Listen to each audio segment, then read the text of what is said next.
व आपले मार्गदर्शक श्री सुमित सर यांचा या ठिकाणी आपण निरोप समारंभ किंवा निरोप घेत असताना या कार्यक्रमाचे अध्यक्ष आपल्या शाळेचे सल्लागार सोळंके सर, बागल मॅडम, तसेच उटेकर दादा, बागल साहेब व व्यासपीठावरील सर्व मान्यवर व आजच्या कार्यक्रमाचे मुख्य अतिथी सुमित सर व पूजा मॅडम। तर आज या ठिकाणी आपण निरोप घेत असताना की हा जो कार्यक्रम आहे हा निरोप न म्हणता मी तर असं म्हणल की आतापर्यंत आपल्या जी संस्था आहे, शाळा आहे, या शाळेमध्ये त्यांनी जे काम केलं, जे आपल्याला मार्गदर्शन केलं, सहकार्य केलं, की त्या एक कौतुकाची थाप किंवा एक त्यांची प्रशंसा म्हणून आपण निरुत्तर या ठिकाणी काय की त्यांचा आपण सत्कार करत आहोत। तर या ठिकाणी मी सरांविषयी बोलत असताना तर याच ठिकाणी नाही तर यापूर्वी स्वामी विवेकानंद स्कूल या ठिकाणाहून सरांनी माझ्या परिचयाला सुरुवात झाली। त्यानंतर त्या ठिकाणी ज्या पद्धतीने सरांचं मार्गदर्शन होतं त्याच पद्धतीने सरांनी या ठिकाणी पण ही जी शाळा आहे किंवा नव भारत विद्यालय या ठिकाणी पण त्यांनी एक मल्टिपल व्यक्तिमत्व म्हणजे सर्व गुण संपन्न, सर्व ज्ञान या गोष्टी, तर एवढंच नाही तरी आणि सर आणि माझा सहवास हा या ठिकाणी सकाळी 7 वाजल्यापासून ते संध्याकाळी 7 वाजेपर्यंत हा आमच्या दोघांचा सहवास होता।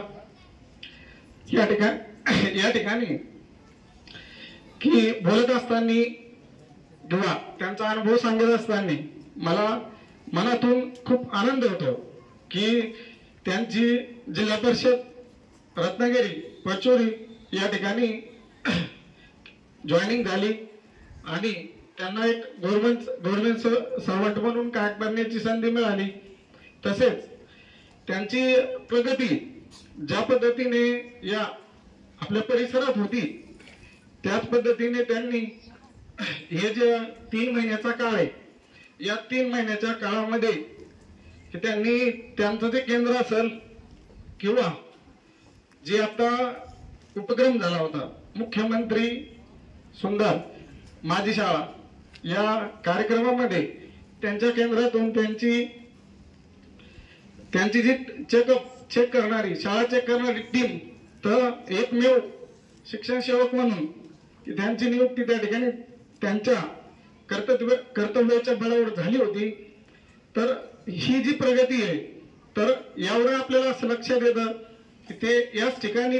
प्रगतिशील मार्गाने काम न करता त्या पण ठिकाणी काय की प्रगतिशील मार्गाने काम करत आहे। तर सरांचं जे कर्तृत्व आहे, सरांचं जे व्यक्तिमत्व आहे याबद्दल या ठिकाणी सर्वांनी काय की आपल्या आपल्या परीने या ठिकाणी मांडण्याचा प्रयत्न केला। तेव्हा जे सर आहे सरांचा जो सहवास आहे तर माझ्या तर वैयक्तिक जीवनामध्ये सरांनी मला जे आर्थिक असेल, सामाजिक असेल, धार्मिक, राजकीय सर्व क्षेत्रामध्ये पारंगत आणि एक मार्गदर्शन करण्याचं काम सरांनी हमेशा केलं। आणि या ठिकाणीच नाही तर दुसरं म्हणजे लॅनलेता कोचिंग क्लासेस या दुसऱ्या पण पद्धतीच्या मार्गाने सरांचं मला मार्गदर्शन सहवास हा हमेशा लाभत राहिला। तर एवढंच नाही